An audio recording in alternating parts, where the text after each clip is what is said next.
Hi learners, iPlus Training Solutionന്റെ UGC net history കോഴ്സിന്റെ PYQ ഡിസ്കഷനിലേക്ക് എല്ലാവർക്കും സ്വാഗതം.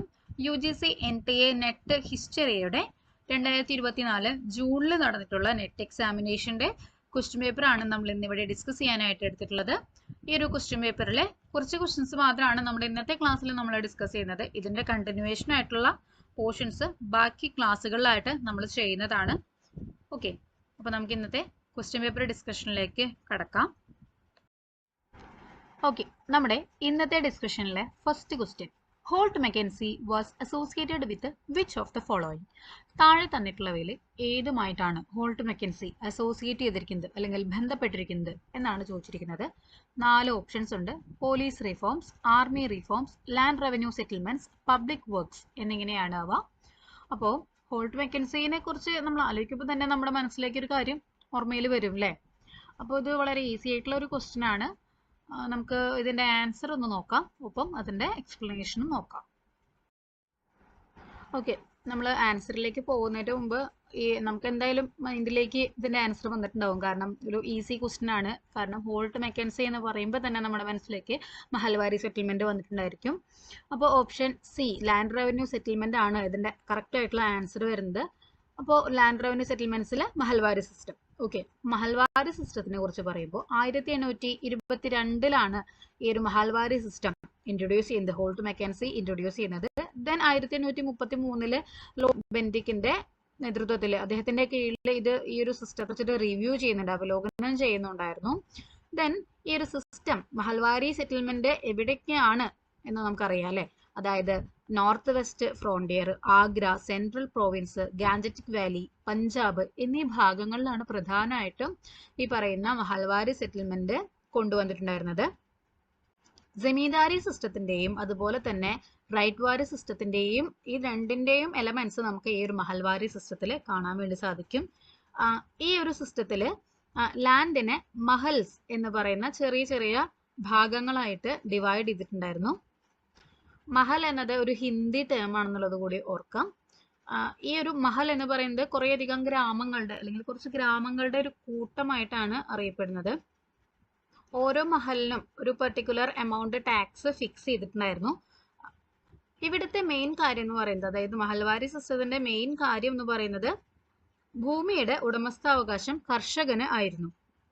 പിന്നെ റവന്യൂ പിരിച്ചെടുത്തിട്ടുണ്ടായിരുന്നത് ഗ്രാമത്തലവനോ അല്ലെങ്കിൽ വില്ലേജ് ലീഡേഴ്സോ അങ്ങനെ എല്ലാവരും കൂടിയിട്ടായിരുന്നു ഈ ഒരു ലാൻഡ് റവന്യൂ കളക്ട് ചെയ്തിട്ടുണ്ടായിരുന്നത്. ദെൻ മറ്റൊരു important point, it introduced the concept of average rents for different soil classes. അതായത് പ്രത്യേകം മണ്ണ് ഇനങ്ങൾക്ക് ഒരു ആവറേജ് റെന്റ് എന്നുള്ള ഒരു കൺസെപ്റ്റ് ഇൻട്രൊഡ്യൂസ് ചെയ്തിട്ടുണ്ടായിരുന്നത് മഹൽവാരി സിസ്റ്റത്തിലാണ്. റെന്റൽ റവന്യൂന്റെ 66% ആണ് ഒരു സ്റ്റേറ്റ് ഷെയർ ആയിട്ട് റവന്യൂ ആയിട്ട് വരുന്നത്. ഏകദേശം ഒരു 30 വർഷക്കാലത്തോളം ഈ ഒരു സെറ്റിൽമെന്റ് നിലനിന്നിട്ടുണ്ടായിരുന്നു. ദെൻ ഈ ഒരു മഹൽവാരി സിസ്റ്റത്തിനെ ജമീന്ദാരി സിസ്റ്റത്തിന്റെ ഒരു മോഡിഫൈഡ് വേർഷൻ എന്നൊക്കെ പറയാറുണ്ട്. അതിന് കാരണം എന്താണ്? ഗ്രാമത്തലവന്മാർ, അതായത് ജമീന്ദാസ് ആണ് ഇവിടെ ടാക്സ് കളക്ട് ചെയ്തിട്ടുണ്ടായിരുന്നത്. വില്ലേജ് ഹെഡ്മാൻ ആണ് ഇവിടെ ടാക്സ് കളക്ട് ചെയ്തിട്ടുണ്ടായിരുന്നത്. അദ്ദേഹം ഒരു നമ്മളിങ്ങനെ ടെക്നിക്കലി പറയുമ്പോൾ അദ്ദേഹം ഒരു സെമീന്ദാറിന്റെ ഡ്യൂട്ടി പോലെ തന്നെയാണ് ഇത് ചെയ്തിട്ടുണ്ടായിരുന്നത്. അതുകൊണ്ട് സെമീന്ദാരി സിസ്റ്റത്തിന്റെ ഒരു മോഡിഫൈഡ് വേർഷൻ ആയിട്ട് മഹൽവാരി സിസ്റ്റം അറിയപ്പെടുന്നുണ്ട്. Next question, the queen Nayanika is associated with which of the following dynasties? താഴെ തന്നിട്ടുള്ളവയിൽ ഏത് ഡൈനാസ്റ്റിയുമായിട്ടാണ് നയനിക എന്ന ക്വീൻ റിലേറ്റ് ചെയ്തിരിക്കുന്നത് എന്നാണ് ചോദിച്ചിരിക്കുന്നത്. സുംഗ ഡൈനാസ്റ്റി, ശാതവാഹന, കുഷാന, ശാകക്ഷത്രപ എന്നിങ്ങനെ 4 ഡൈനാസ്റ്റികൾ നമ്മുടെ ഓപ്ഷനിൽ നൽകിയിട്ടുണ്ട്. അപ്പോൾ ഇത്തരം ഒരു ക്വസ്റ്റ്യനിൽ നിന്ന് നമ്മൾ എന്താണ് പ്രതീക്ഷിക്കേണ്ടത്? അതായത് നമ്മൾ ഓരോ ഡൈനാസ്റ്റി പഠിക്കുമ്പോൾ അതിൻ്റെ റൂളേഴ്സിനെ കുറിച്ചും പഠിക്കണം, അവരുടെ വെയർഅബൌട്ട്സും കൂടി നമ്മൾ പഠിക്കേണ്ടത് അത്യാവശ്യമാണെന്നുള്ളത് ഇത്തരം ക്വസ്റ്റ്യൻസ് നമുക്ക് മനസ്സിലാക്കി തരുന്നുണ്ട് അല്ലേ? അപ്പോൾ ഈ ഒരു നൈനിക ക്വീൻ ഏത് ഡൈനാസ്റ്റി ആയിട്ട് അസോസിയേറ്റ് ഉള്ളതാണെന്നുള്ളത് നമുക്ക് നോക്കാം. ആൻസർ വരുന്നത് ഓപ്ഷൻ ബി ശാതവാഹന ആണ്. അതായത് ശാതവാഹന ഡൈനാസ്റ്റിയിലെ ഒരു ക്വീൻ ആയിരുന്നു ക്വീൻ നൈനിക. ഇവരുടെ മകന്റെ പേര് ശതകർണി സെക്കൻഡ് എന്നാണ്. അപ്പോൾ ഈ ക്വീൻ നൈനികേനെ കുറിച്ചിട്ട് നമ്മൾ ഒന്നുകൂടി ഇമ്പോർട്ടൻ്റ് ആയിട്ട് പഠിക്കാനുള്ള ഒരു കാരണം എന്ന് വെച്ച് കഴിഞ്ഞാൽ ശതകർണി സെക്കൻഡ് അധികാരത്തിലേറുന്ന ആ ഒരു സമയത്ത് അദ്ദേഹത്തിന് പ്രായപൂർത്തിയായിട്ടുണ്ടായിരുന്നില്ല. അദ്ദേഹം മൈനർ ആയിരുന്നു. അദ്ദേഹത്തിന്റെ ആ ഒരു മൈനോറിറ്റി പീരീഡിൽ ആണ് ഈ ഒരു ക്വീൻ നൈനിക ഭരണം നടത്തിയിട്ടുണ്ടായിരുന്നത്. അപ്പോൾ ഈ ഒരു ക്വീൻ്റെ ഒരു ഭരണകാലം എന്ന് പറയുന്നത് 1st സെഞ്ച്വറി BC ആണ്. ദെൻ പ്രെഡിസസർ ആയിട്ട് ശതകർണിയെയും അതുപോലെ സക്സസർ ആയിട്ട് ശതകർണി സെക്കൻഡിനെയും നമുക്ക് പറയാവുന്നതാണ്. ദെൻ മറ്റൊരു ഇമ്പോർട്ടൻറ്റ് ഫാക്ട് കൂടിയുണ്ട്. She was the first woman historically confirmed to have ruled over an Indian kingdom. അതായത് ഒരു ഇന്ത്യൻ കിങ്ഡം ഭരിച്ചതിൽ ഏറ്റവും ആദ്യമായിട്ട് ഒരു ഇന്ത്യൻ കിങ്ഡം ഭരിച്ചു എന്നുള്ള ഒരു ഹിസ്റ്റോറിക്കലി കൺഫർമേഷൻ ലഭിച്ചിട്ടുള്ള ഒരു ക്വീൻ എന്ന് പറയുന്നത് ക്വീൻ നൈനികയാണ്. പക്ഷെ ആ ഒരു ഇവരുടെ ഒരു ടെറിട്ടറിയിൽ അഗത്തോക്ലിയ എന്ന ഒരു പ്ലേസ് ഇൻക്ലൂഡഡ് ആയിരുന്നില്ല എന്നും കൂടി എടുത്തു പറയുന്നുണ്ട്. അപ്പോൾ അഗത്തോക്ലിയ ഒഴികെയുള്ള ഇന്ത്യൻ കിങ്ഡം ഭരിച്ചിട്ടുള്ള ആദ്യത്തെ ഹിസ്റ്റോറിക്കലി കൺഫേം ആയിട്ടുള്ള ഒരു സ്ത്രീ എന്ന് പറയുന്നത് ക്വീൻ നൈനികയാണെന്നുള്ളത് ഓർക്കുക. ദെൻ മറ്റൊരു ഫാക്ട് കൂടിയുള്ളത്, she was believed to be the first women to have her face on Indian coins. അപ്പോൾ ഇന്ത്യൻ കോയിനിൽ ഫേസ് ഡെപ്പിക്റ്റ് ചെയ്തിട്ടുള്ള ആദ്യത്തെ സ്ത്രീ ആയിട്ട്, ആദ്യത്തെ വുമൺ ആയിട്ട് ഈ ഒരു ക്വീൻ നൈനികേനെയാണ് പറയുന്നത്. ഓക്കെ, അപ്പോൾ അത്രയാണ് പറയുന്നത്. Next one, king Kharavela of Kalinga was an ardent follower of which religion? താഴെ പറയുന്നതിൽ ഏത് റിലീജിയനുമായിട്ടാണ് കലിംഗയിലെ ഖരവേല റിലേറ്റഡ് ആയിട്ടുള്ളതെന്നാണ് ചോദിച്ചിരിക്കുന്നത്. ബുദ്ധിസം, ജൈനിസം, ശൈവിസം, വൈഷ്ണവിസം എന്നിങ്ങനെ 4 റിലീജിയൻ കൊടുത്തിട്ടുണ്ട്. അപ്പം അതിൽ ഏതുമായിട്ടാണ് കലിംഗ റൂളർ ആയിട്ടുള്ള ഖരവേലൻ റിലേറ്റ് ചെയ്തിട്ടുള്ളതെന്നാണ് ചോദ്യം. ആൻസർ വരുന്നത് ഓപ്ഷൻ ബി, ജൈനിസമായിട്ടാണ്. ജൈനിസമായിട്ടാണ് king Kharavela of Kalinga relate ചെയ്തിരിക്കുന്നത്. അതായത് അദ്ദേഹം ഫോളോ ചെയ്തിട്ടുണ്ടായിരുന്ന ഒരു റിലീജിയൻ എന്ന് പറയുന്നത് ജൈനിസം ആയിരുന്നു. ഓക്കെ, ഖരവേലനെ കുറിച്ച് പറയുമ്പോൾ അദ്ദേഹത്തിന്റെ ഭരണ കാലഘട്ടം വരുന്നത് 2nd സെഞ്ച്വറി BC ആണ്. കലിംഗയിൽ ഒറീസയാണ് പറയുന്നത് കേട്ടോ. അറിയാലോ കലിംഗ ഒറീസ ഭാഗത്താണെന്നുള്ളത്. ഓക്കെ, അപ്പോൾ അവിടുത്തെ റൂളർ ആയിരുന്നു ഇദ്ദേഹം 2nd സെഞ്ച്വറി BC. ദെൻ ഖരവേലനെ കുറിച്ച് ആലോചിക്കുമ്പോൾ അല്ലെങ്കിൽ അദ്ദേഹത്തെ കുറിച്ച് പറയുമ്പോൾ നമുക്ക് ഏറ്റവും ആദ്യമായിട്ട് മനസ്സിലാക്കി ഓടി വരുന്നത് ഒരു ഇൻസ്ക്രിപ്ഷൻ ആണല്ലേ, ഹാത്തിഗുംഫ ഇൻസ്ക്രിപ്ഷൻ. ഹാത്തിഗുംഫ ഇൻസ്ക്രിപ്ഷൻ ഖരവേലന്റെ ആണെന്നുള്ളത് നമുക്കറിയാം. ദെൻ ഇദ്ദേഹം ഒരു ജെയിൻ ഫോളോവർ ആണെന്നുള്ളത് പറഞ്ഞു. അപ്പോൾ അതുകൊണ്ട് തന്നെ ഇദ്ദേഹം പണി കഴിപ്പിച്ചിട്ടുള്ള ഒരു ടെമ്പിൾ ആണ് ദിഗംബര ജൈന ടെമ്പിൾ. ഭുവനേശ്വറിലാണ് ഇതിന്റെ ഒരു ലൊക്കേഷൻ വരുന്നത്. ഖാണ്ഡഗിരി ഹിൽസിന്റെ, അതായത് ഖാണ്ഡഗിരി കുന്നുകളുടെ ഒരു ടോപ്പിലായിട്ടാണ് ഈ ഒരു ടെമ്പിൾ കൺസ്ട്രക്ട് ചെയ്തിരിക്കുന്നത്. ഓക്കെ, അപ്പോൾ അത്രയാണ് ഈ ഒരു ക്വസ്റ്റിന്റെ എക്സ്പ്ലനേഷൻ ആയിട്ട് നമ്മൾ പറയുന്നത്. പിന്നെ ഒരു കാര്യം കൂടി ഓർമ്മപ്പെടുത്തോട്ടെ, കിങ് ഖരവേലന്റെ ഒരു പീരീഡ് പറയുന്നത് 2nd സെഞ്ച്വറി ആണെന്നാണ് പല ബുക്കുകളിലും പറയുന്നത്. പക്ഷെ ചില വർക്കുകളിൽ 1st or 2nd സെഞ്ച്വറി എന്ന് കൂടി പറയുന്നുണ്ട്. അപ്പോൾ അതുകൂടി ഒന്ന് നോട്ട് ചെയ്യണേ. ഓക്കെ, നെക്സ്റ്റ് ക്വസ്റ്റ്യൻ ഒരു മാച്ച് ദ ഫോളോയിങ് ക്വസ്റ്റ്യൻ ആണ്. ലിസ്റ്റ് ഫസ്റ്റിൽ കൊടുത്തിട്ടുള്ളത് കുറച്ച് വർക്കുകളുടെ പേരും അതായത് പുസ്തകങ്ങളുടെ പേരും, സെക്കൻഡിൽ ഓതേഴ്സിന്റെ പേരുമാണ് കൊടുത്തിട്ടുള്ളത്. അത് കറക്റ്റായിട്ട് ഓർഡർ ആക്കാനാണ് നമ്മളോട് പറഞ്ഞിട്ടുള്ളത്. അത് മാച്ച് ചെയ്യാനാണ് പറഞ്ഞിരിക്കുന്നത്. നോക്കാം. Shivaji the great Maratha, then the Bhagat Singh reader, then Pakistan or partition of India, then Gandhi and Ambedkar എന്നിങ്ങനെയാണ് ലിസ്റ്റ് ഫസ്റ്റിൽ കൊടുത്തിട്ടുള്ള കുറച്ച് പുസ്തകങ്ങളുടെ പേര്. ലിസ്റ്റ് സെക്കൻഡിലേക്ക് വരുമ്പോൾ Ranjit Desai, then Chamanlal, doctor BR Ambedkar, DC Ahir എന്നിങ്ങനെയാണ് 4 ഓതേഴ്സിന്റെ പേരും ഉള്ളത്. ഇതിനെ മാച്ച് ലിസ്റ്റ് ഫസ്റ്റുമായിട്ട് ലിസ്റ്റ് സെക്കൻഡ് മാച്ച് ചെയ്യാനാണ് പറഞ്ഞിരിക്കുന്നത്. അസോസിയേറ്റ് ചെയ്തിട്ടുള്ള ഓപ്ഷൻസും നമുക്ക് പ്രൊവൈഡ് ചെയ്തിട്ടുണ്ട്. ഓക്കെ, നമുക്ക് ആൻസർ ചെക്ക് ചെയ്യാം. ആൻസർ വരുന്നത് ഓപ്ഷൻ എ, അതായത് നമ്മുടെ കോഡുകളിലെ ആദ്യത്തെ ഓപ്ഷൻ ആയിട്ട് നൽകിയിട്ടുള്ളതാണ് നമ്മുടെ ആൻസർ വരുന്നത്. ശിവജി ദ ഗ്രേറ്റ് മറാത്ത ആ ഒരു വർക്ക് എഴുതിയിട്ടുള്ളത് രഞ്ജിത്ത് ദേശായി ആണ്. ഇംഗ്ലീഷ് ലാംഗ്വേജിൽ എഴുതിയിട്ടുള്ള ഈ ഒരു വർക്ക് പബ്ലിഷ് ചെയ്തിരിക്കുന്നത് 2017 next the Bhagat Singh reader എന്ന വർക്ക് ഓതർ വരുന്നത് ചമൻലാൽ ആണ്. ഈ ഒരു വർക്കിൽ പറയുന്നത് എന്താന്ന് വെച്ച് കഴിഞ്ഞാൽ മെയിൻ ആയിട്ട് ഭഗത് സിംഗ് എഴുതിയിട്ടുള്ള കാര്യങ്ങൾ അതിൻ്റെയൊക്കെ ഒരു സമ്മറി എന്നുള്ള ലെവലിലാണ് ഈ ഒരു വർക്ക് കണ്ടക്ട് ചെയ്തിരിക്കുന്നത്. The Bhagat Singh reader is A collection of all the material ഇവർ റിട്ടൺ ബൈ ഭഗത് സിംഗ്. ഈ ഒരു വർക്ക് ആദ്യം പബ്ലിഷ് ചെയ്യുന്നത് 2019 അപ്പോൾ നെക്സ്റ്റ് ബുക്ക് വരുന്നത് Pakistan or partition of India എന്നുള്ള ഒരു വർക്ക് എഴുതിയിട്ടുള്ളത് ഡോക്ടർ BR അംബേദ്കർ ആണ്. നമ്മുടെ ഇന്ത്യൻ കോൺസ്റ്റിറ്റ്യൂഷന്റെ ചീഫ് ആർക്കിടെക്ട് എന്നറിയപ്പെടുന്ന വ്യക്തിയാണ് ഡോക്ടർ BR അംബേദ്കർ. ഈ ഒരു ബുക്ക് ആദ്യമായിട്ട് പ്രസിദ്ധീകരിക്കുന്നത് 1945 ഇന്ത്യൻ ഇൻഡിപെൻഡൻസിന് മുൻപ്, അറിയാലോ. നെക്സ്റ്റ് ഗാന്ധി ആൻഡ് അംബേദ്കർ, ആ ഒരു ബുക്ക് എഴുതിയിട്ടുള്ളത് DC അഹിർ ആണ്. ഈ ഒരു കാര്യം ഓർമ്മപ്പെടുത്തോട്ടെ, അതായത് ഗാന്ധി ആൻഡ് അംബേദ്കർ എന്ന് പറഞ്ഞിട്ട് DC അഹിർ എഴുതിയിട്ടുള്ള ബുക്ക് ഉണ്ട്. അതല്ലാതെ true faces of Gandhi and Ambedkar എന്ന് പറയുന്ന ഒരു ബുക്ക് ശേഷറാവു ചാവൻ എന്ന ഒരു ഓതറും പബ്ലിഷ് ചെയ്തിട്ടുണ്ട്. അപ്പോൾ ആ ഒരു കാര്യം കൺഫ്യൂഷൻ ഇല്ലാതെ ഒന്ന് ഓർക്കാൻ വേണ്ടിയിട്ടാണ് ഒന്ന് പറഞ്ഞത്. ഓക്കെ, അപ്പോൾ നമ്മുടെ ആൻസർ വരുന്നത് ഓപ്ഷൻ A ആണ്. അതായത് തന്നിട്ടുള്ള ആ ഒരു ലിസ്റ്റ് ഫസ്റ്റിനോട് മാച്ച് ആയിട്ടുള്ളത് തന്നെയാണ് ലിസ്റ്റ് സെക്കൻഡിലും കൊടുത്തിട്ടുള്ളത്. നമ്മുടെ നെക്സ്റ്റ് ക്വസ്റ്റ്യൻ വരുന്നത് ഒരു സിമ്പിൾ ക്വസ്റ്റ്യൻ ആണ്. Where was the gunpowder invented? എവിടെ വെച്ചിട്ടാണ് ഗൺ പൗഡർ കണ്ടുപിടിച്ചത് എന്നാണ് ചോദിച്ചിരിക്കുന്നത്. അതായത് ആരാണ് ആ ഒരു കണ്ടുപിടുത്തത്തിന്റെ പിന്നിൽ എന്നാണ് ചോദിച്ചിരിക്കുന്നത്. ഓക്കെ, അപ്പൊ നമ്മളിത് വളരെ ചെറിയ കുട്ടികളായിരിക്കുമ്പോൾ തൊട്ട് പഠിക്കുന്നതാണ് അല്ലെ. ആ വെടിമരുന്ന് ആരാണ് ഇൻട്രൊഡ്യൂസ് ചെയ്തത്, കണ്ടുപിടിച്ചത് എന്നുള്ള കാര്യങ്ങളൊക്കെ നമ്മൾ ചരിത്രം പഠിക്കുമ്പോൾ മുന്നേ തന്നെ പഠിക്കാറുള്ളതല്ലേ. ഓക്കെ, അപ്പോൾ അഫ്ഗാനിസ്ഥാൻ, ചൈന, ഇറാൻ, ഇന്ത്യ എന്നിങ്ങനെയാണ് 4 ഓപ്ഷൻസ് നൽകിയിട്ടുള്ളത്. നമുക്ക് ആൻസറിലേക്ക് പോവാം. ആൻസർ വരുന്നത് ഓപ്ഷൻ ബി ചൈനയാണ്. ചൈനയാണ് ഗൺ പൗഡർ ഇൻവെന്റ് ചെയ്യുന്നത്. ഇതിന്റെ ഒരു പീരീഡ് വരുന്നത് ഏകദേശം ഫസ്റ്റ് മില്ലേനിയം CE ആണ്. ഈ ഒരു ഗൺ പൗഡറിനെ കുറിച്ചിട്ടുള്ള ഏർലിയസ്റ്റ് പോസിബിൾ റെഫറൻസ് നമുക്ക് ലഭിക്കുന്നത് 142 CE കാലഘട്ടത്തിൽ നിന്നാണ്. അതായത് ഈസ്റ്റേൺ ഹൻ ഡൈനാസ്റ്റിയിൽ നിന്നാണ്.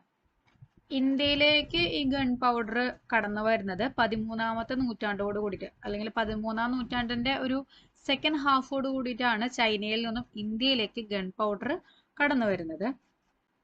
ഓക്കെ, അപ്പോൾ ആ കാര്യം ഒന്ന് ഓർമ്മയിൽ വെക്കുക. ദെൻ മംഗോളിയൻസ് ആണ് മുഗൾ എംപയറിൽ ഗൺ പൗഡർ ഇൻട്രൊഡ്യൂസ് ചെയ്തത് എന്നും കൂടി ഓർക്കുക.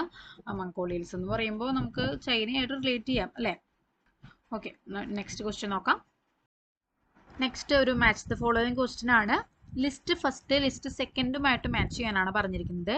നീതിസാര, നാട്യശാസ്ത്ര, മൃച്ഛഘടിക, അഷ്ടാധ്യായി എന്നിങ്ങനെയാണ് 4 ഓപ്ഷൻസ് നമുക്ക് നൽകിയിട്ടുള്ളത്.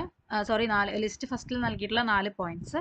Then list second Shudraka, Panini, Bharata, Kamantaka അല്ലെങ്കിൽ കർമാന്തക.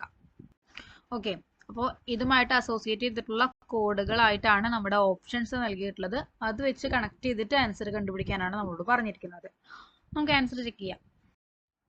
ആൻസർ വരുന്നത് ഓപ്ഷൻ ബി ആണ്. അതായത് രണ്ടാമത് നൽകിയിട്ടുള്ള ഓപ്ഷനാണ് കറക്റ്റ് ആയിട്ട് വരുന്നത്. അതെ, നമുക്കൊന്ന് നോക്കാം. നീതിസാര എന്ന് പറയുന്ന വർക്ക് കാമാന്തക അല്ലെങ്കിൽ കർമാന്തക എന്നറിയപ്പെടുന്ന വ്യക്തിയുടേതാണ്.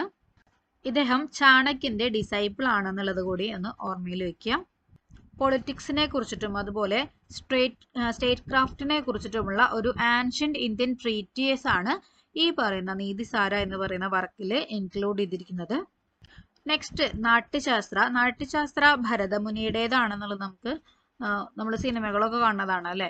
അതുപോലെ പാട്ടൊക്കെ ഉണ്ട്, ഭരതമുനിയുടെ കുറിച്ചിട്ടൊക്കെയുള്ള പാട്ടൊക്കെ ഉണ്ട്. അപ്പോൾ നാട്യശാസ്ത്ര ഭരതമുനിയുടേതാണെന്നുള്ളത് നമുക്കറിയാവുന്ന കാര്യമാണ്.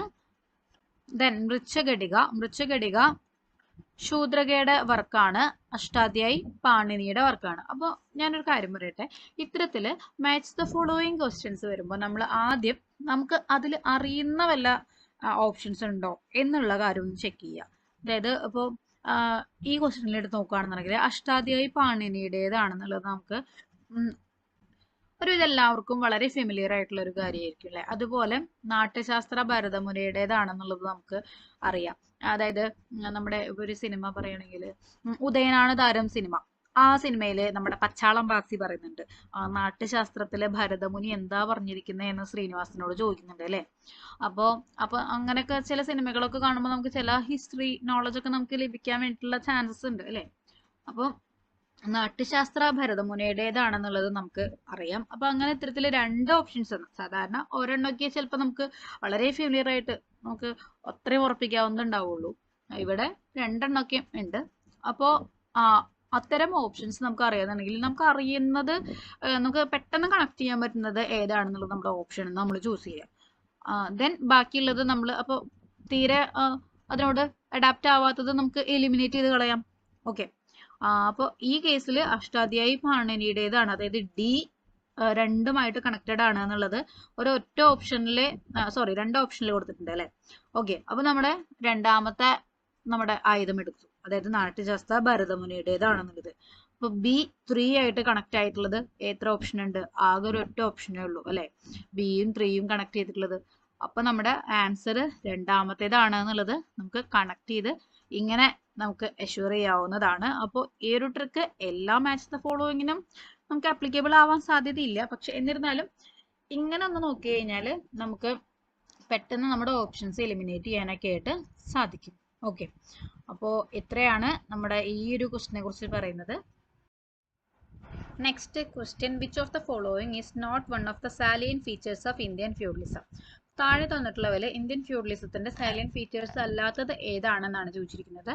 Emergence of hierarchical landed intermediaries, prevalence of forced labour, curtailment of peasants land rights, non extraction of surplus. Okay, അപ്പോൾ ഇത്രയാണ് നമ്മുടെ ഓപ്ഷൻസ് നൽകിയിട്ടുള്ളത്. നമുക്ക് ആൻസർ ഒന്ന് ചെക്ക് ചെയ്യാം. നമ്മുടെ ആൻസർ ആയിട്ട് വരുന്നത് 4ാമത് നൽകിയിട്ടുള്ള ഓപ്ഷൻ ആയിട്ടുള്ള നോൺ എക്സ്ട്രാക്ഷൻ ഓഫ് സർപ്ലസ് എന്നുള്ളതാണ്.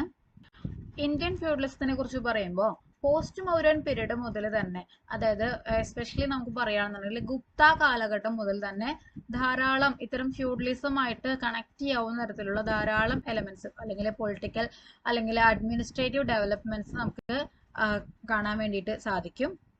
അതിൽ മെയിൻ ഒരു ഫാക്ടർ ആയിട്ട് പറയുന്നത് എന്താ? ലാൻഡ് ഗ്രാൻസ് ആണ്. ഗുപ്ത പീരീഡിൽ ധാരാളം ലാൻഡ് ഗ്രാൻസ്, അതുപോലെ ഗുപ്ത വാകാടക ഏജിൽ ധാരാളം ലാൻഡ് ഗ്രാൻസ് കാണാൻ വേണ്ടി സാധിക്കും അല്ലെ. ബ്രാഹ്മൺസിനാണ് ഇത്തരത്തില് ലാൻഡ് ഗ്രാൻസ് ഒക്കെ കൊടുത്തിട്ടുണ്ടായിരുന്നത്. അത് ഇത്തരത്തിലുള്ള ഒരു ഫ്യൂഡൽ വ്യവസ്ഥിതിക്ക് തുടക്കം കുറിക്കപ്പെട്ടു എന്നാണ് പറയുന്നത്. ദെൻ ഇന്ത്യൻ ഫ്യൂഡലിസത്തിന്റെ കുറച്ച് ഫീച്ചേഴ്സ് പറയുകയാണെന്നുണ്ടെങ്കിൽ land ownership and revenue collection ആണ് ഫസ്റ്റ് ഫീച്ചർ ആയിട്ട് പറയുന്നത്. അതായത് വലിയ ഏരിയ ഓഫ് ലാൻഡ് കൺട്രോൾ ചെയ്യാൻ വേണ്ടിയിട്ട് ജമീന്ദാർസിനെയും അതുപോലെ തന്നെ ജാഗീർദാർസിനെയും ഒക്കെ ഇംപ്ലിമെന്റ് ചെയ്യുന്നത് ഇവരാണ്.